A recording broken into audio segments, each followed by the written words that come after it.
அன்புள்ளங்களே, ஆனந்தியின் அன்பான வணக்கங்கள். இந்த வீடியோவில் நம்ம பார்க்க போகிறது ஐர மீன் குழம்பு. மதுரையில் மட்டும்தான் ஐர மீன் சாப்பிட முடியுமா? தஞ்சாவூர்லேயும் சாப்பிட்டு பார்க்கலாமா?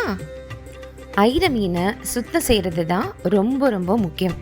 முதல்ல நம்ம எவ்வளோ வாங்கியிருக்கோமோ அந்த ஐர மீனை ஒரு பாத்திரத்தில் எடுத்துக்கணும். அந்த பாத்திரத்தில் கொஞ்சோண்டு தேங்காய் பால் இல்லைன்னா நார்மல் பால் கூட விட்டுட்டு மூடி போட்டு அதை வச்சிடணும். ஒரு ½ அன் ஹவர் கழித்து அதை திறந்து பார்த்தா ஐர மீன் வயிற்றுல நிறைய மண் இருக்கும்.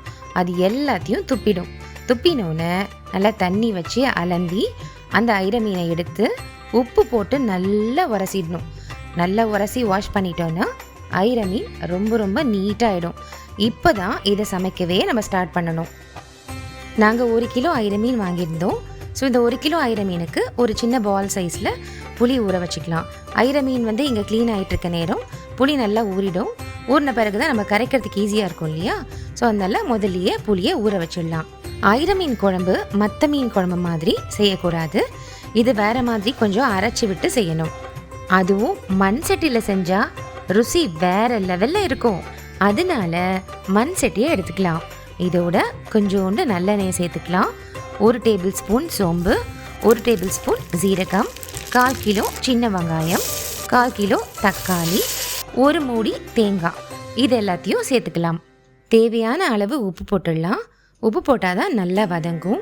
நல்லா வதங்கின பிறகு அதை அரைச்சி வச்சுக்கலாம். திரும்பவும் அதே சட்டியில் இன்னும் கொஞ்சம் நல்லெண்ணெய் விட்டு 1 டீஸ்பூன் கடுகு, 1 டீஸ்பூன் வெந்தயம், இந்த ரெண்டும் நல்லா பொரியட்டும். அதுக்கப்புறமா ஒரு கையளவு கருவேப்பிலை, 20 பூண்டு பல், 20 பச்சை மிளகா, இது எல்லாத்தையும் சேர்த்து நல்லா வதக்கிக்கலாம். இதோட 1 டீஸ்பூன் மஞ்சத்தூள், 2 டேபிள் ஸ்பூன் மிளகாய்த்தூள், 2 டேபிள் ஸ்பூன் மல்லித்தூள், இந்த 3த்தையும் அதோட சேர்த்து இன்னும் கொஞ்சம் நேரம் வதக்கலாம். அப்போதான் அந்த எண்ணெயோடு சேர்ந்து இது வதங்கும் போது ஒரு நல்ல வாசனை கமகமான்னு வரும்.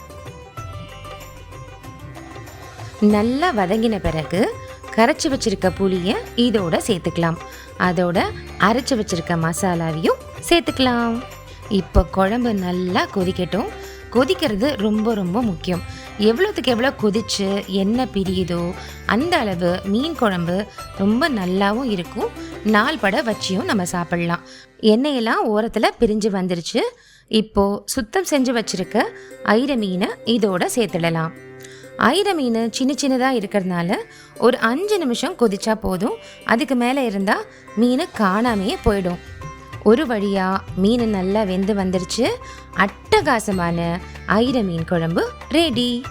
இது இடியாப்பத்தோட சாப்பிடலாம், ஆப்பத்தோட சாப்பிடலாம், தோசை, இட்லி, சாதம் எது கூட வேணும்னாலும் சாப்பிடலாம். எப்படி சாப்பிட்டாலும் வேற லெவலில் இருக்கும் இந்த குழம்பு.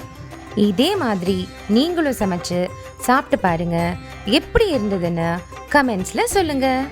இந்த ரெசிபி உங்களுக்கு பிடிச்சிருந்தா லைக் பண்ணிடுங்க, ஷேர் பண்ணிடுங்க, முக்கியமாக சப்ஸ்கிரைப் பண்ணிடுங்க. அந்த பெல் பட்டனை ஒரு தட்டிடுங்க. அடுத்த வீடியோவில் வேற ஒரு ரெசிபியோட பார்க்கலாம்.